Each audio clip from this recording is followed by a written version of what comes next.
Former President Donald Trump is raging after some last minute polling has him possibly losing Iowa, of all places. Huh. Over the weekend, a very accurate and credible pollster in the Hawkeye state released a poll showing Harris up by 3 points. Oh no! What is going on here? Now, he responded predictably. No president has done more for farmers and the great state of Iowa than Donald J. Trump. In fact, it's not even close. All polls, except for one heavily skewed toward the Democrats by a Trump hater who totally called it totally wrong last time, have me up by a lot. I love the farmers, and they love me. I don't know, man. That sounds a lot like cope. A little bit of cope, a little bit of seethe. Now, that said, is this poll an outlier? It seems like it would be. I mean, showing Kamala Harris up by 3 in Iowa, of all places. Whoa. I mean, that's really strange. Now, here's the thing, right? Not only is this pollster not a Trump hater, but she actually did get it right last time. So, and has actually been quite reliable. So now, this comes after the nationally respected poll by the Des Moines Register/Mediacom reported Kamala Harris leading the former president 47 to 44%. Pollster J.N. Selzer released the results of the survey on Saturday, and of course, immediately the Trump campaign, Donald Trump, all jumped on it, right-wing pundits, outlier, fake news. So let me give you a Sunday night campaign statement by the Trump campaign. Quote, Des Moines Register is a clear outlier poll Emerson College released today far more closely reflects the state of the actual Iowa electorate and does so with far more transparency in their methodology. Does it though? Now, others went after Selzer's poll. Senior Trump advisor Jason Miller called it, quote, an idiotic survey. Lovely. And Charlie Kirk said, fake media designed a tactic to suppress the turnout. Of course. Sexual anarchy. That guy. All right. Look, I'm not going to take this poll as gospel, but it is interesting. All right. So now, Selzer, look, she's got a good track record of accurately forecasting the results of Iowa. All right. And her methodology, and it's the same methodology, hasn't changed between elections, right? Basically includes or doesn't include past election results or exit polls.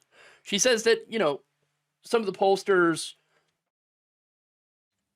taking that information from the past is what's skewing results. Okay. She calls her method polling forward. So no, wait, why would you not include past results? Doesn't that show like a trend? Well, she explains that she uses this method because, quote, I want to be in a place where my data can show me what's likely to happen with the future electorate. So I just try to get out of the way of my data saying this is what's going to happen. She also said a lot of other polls, and I'll count Emerson among them, are including in the way that they manipulate the data after it comes in, things that have happened in the past. So they're taking into account exit polls. They're taking into account what turnout was in past elections. I don't make any assumptions like that. So it's, in my way of thinking, it's a cleaner way to forecast a future electorate, which nobody knows what that's going to be, but we do know that our electorates change in terms of how many people are showing up and what the composition is. So, for example, in this election, maybe a younger demographic that's showing up, more female, okay? So a more female, younger demographic is going to go more towards Kamala Harris. We've seen in other surveys. So, all right, I mean, it's a very interesting polling method and apparently has been quite accurate in the past, and I'll get to that. Now, she added that her method is the same as the one that she used in 2020 and 2016. She forecast that Trump was going to win Iowa in those two states, or in those two elections, sorry. And what do you know? She was right. So the Trump campaign and Donald Trump saying, she's a Trump hater. got it wrong last time. Not true. Not true at all. So same methodology, but since it's a result that Trump doesn't like, suddenly fake news. Fake polls. Okay, sure. Now, look, here's the thing. Could Harris win Iowa? It is possible. It's not like Democrats haven't won it before. Back in 2012, Obama won it. And look, I've been, reading some people, experts having opinions like, hey, this could end up looking like Obama's 2012 win for Harris. And so wouldn't discount it. Wouldn't discount it. Well, okay, so why the focus on Iowa, right? It's not really a must-win state. True, but it might show a bit of a strange trend, right? Where, hey, it turns out that even voters in Iowa are sick of Donald Trump. Now, that said, Harris is focused on winning Michigan, Pennsylvania, Wisconsin, Georgia, Nevada, and North Carolina. So why don't we look at the polls there and see who might actually win?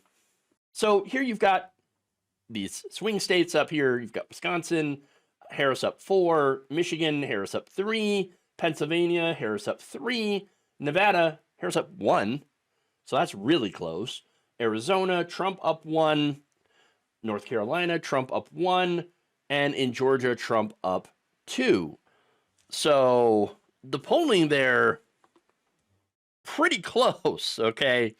Now, if Harris wins Michigan, Wisconsin, Pennsylvania, and Nevada, that's it. That's the ball game. It's over. All right? Like, Harris has won the election, okay? Now, that said, we don't know if that's going to happen. But a lot of people are making predictions. Michael Moore, for example, weighed in and claimed that not only is Harris going to win, but this is going to be the end of Donald Trump. Huh. Writing on his homepage, Moore points to an analysis written by political scientist Rachel Bittkoffer, whom he describes as the only pollster I respect. According to Bittkoffer, Trump and his campaign have made a critical error in trying to juice up the male turnout in the 2024 election without understanding the backlash that this could create among women voters. She writes, now to be clear, the gender gap we see in early voting and registration data is not dissimilar from what we saw in both 2020 and 2022. But Democrats didn't need an even bigger gap. It was already huge, and Joe Biden won with that gender gap. What Democrats needed was to maintain that advantage in the face of 2 years and millions of investment from Trump and Republican super PACs to drive more men to the polls, to maximize their own gender gap to offset ours. And there is not one iota of evidence that suggests that they have been successful in this effort. Now, that is very interesting. And she makes a lot of really good points because we have seen women break for Harris, especially younger women. Now, she says, quote, there are strong signs that Democrats will continue to make inroads among college-educated white voters, as they have every cycle since Trump descended down his golden escalator to debut his special brand of hate politics. The Harris campaign specifically targeted these voters with messaging designed to break their brand loyalty to the Republican Party. As far as the Selzer poll this weekend in Iowa shows, it's working. Again, that's an interesting analysis. And look, it's something that apparently the Trump campaign seems to be kind of worried about when they're already breaking up fake polls, fake news, and of course, election conspiracies. Now, not only that, though, another piece to this could be that Trump's rally in Madison Square Garden has, it has hurt him. In fact, there are polls showing movement among women and undecided voters towards Harris, including the Latino community, who are not happy about the Trump-supported comics joke about Puerto Rico being an island made of floating garbage. Yes. So apparently that's getting them off the sidelines and voting for Harris, where they might have not been interested in voting, for one, or maybe they're taking their support for Trump back, especially since he's been, trying to take the whole, Trump supporters are garbage thing and turn it back, right, on the Democrats, on Joe Biden, right?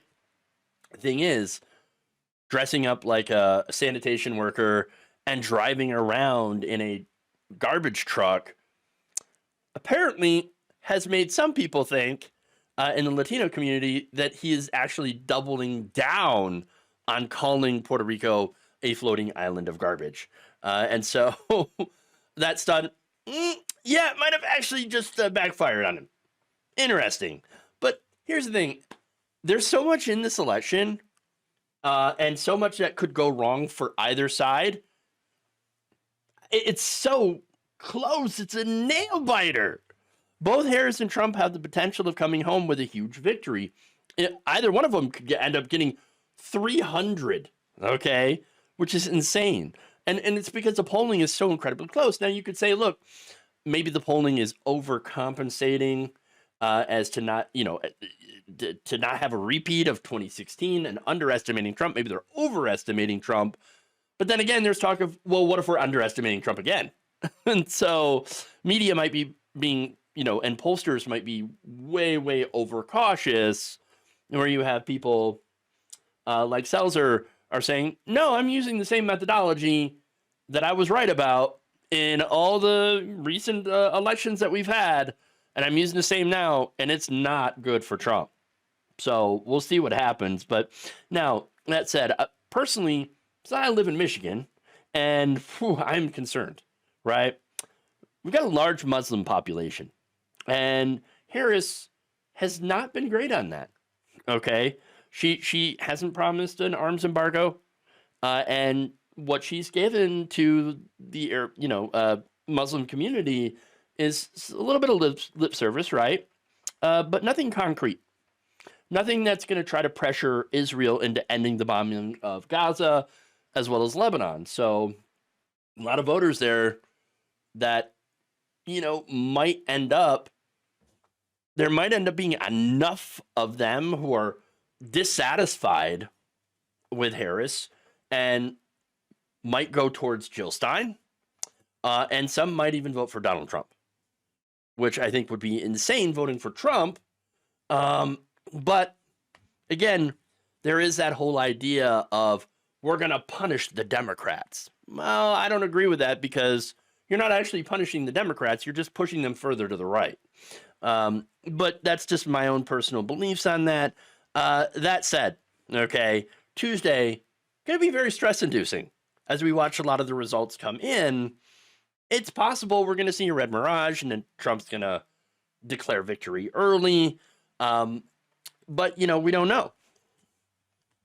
I mean, it all depends on the states and how fast they're able to count ballots. And some of them are able to do so or actually starting to count today. Some will not be able to count until after the polls close. And so we're going to end up having, an additional extra couple of days to wait for all the states to come in. So not only is it going to be a stressful day, but possibly a stressful week. So with that in mind, buckle up. Thank you for watching. If you enjoyed this video, please like, share, subscribe, hit the bell icon in order to get notified whenever a new video is released. And if you want to support independent, progressive media through this difficult time where it seems like everybody is shutting down, you can become a member on our YouTube page, you can become a subscriber on Facebook, or you can go to my Patreon. It's patreon.com/Jeff Waldorf. Thank you.